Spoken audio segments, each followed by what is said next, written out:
Hi, I'm Brandon Kernen. I'm from the state of New Hampshire. I'm the administrator of the Drinking Water and Groundwater Bureau. When I think about the Safe Drinking Water Act, I just think it's one of the most remarkable public health initiatives this country has ever implemented. It directly changed our water quality and improved public health, just not for the nation, but especially my state, where we have lots of naturally occurring contaminants and a higher incidence of cancer.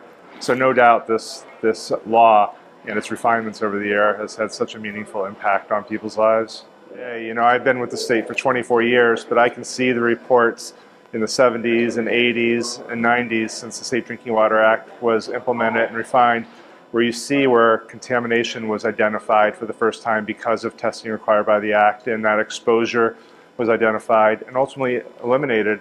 And very importantly, the public was notified, and so they were part of the process. And that's something that's really unique about the Safe Drinking Water Act, that it's just not regulations, it's about including the community and being knowledgeable and also supporting their water system, supporting source water protection.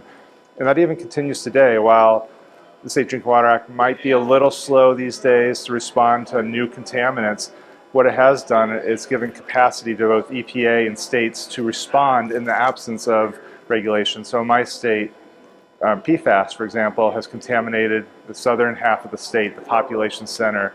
Hundreds of thousands of people were exposed to unsafe levels of PFAS. And even though it wasn't regulated by EPA or initially us, now it is, we were able to work with the resources the Safe Drinking Water Act provided EPA and ourselves to respond to it, to come up with measures to mitigate people's exposure to this very hazardous compound in drinking water.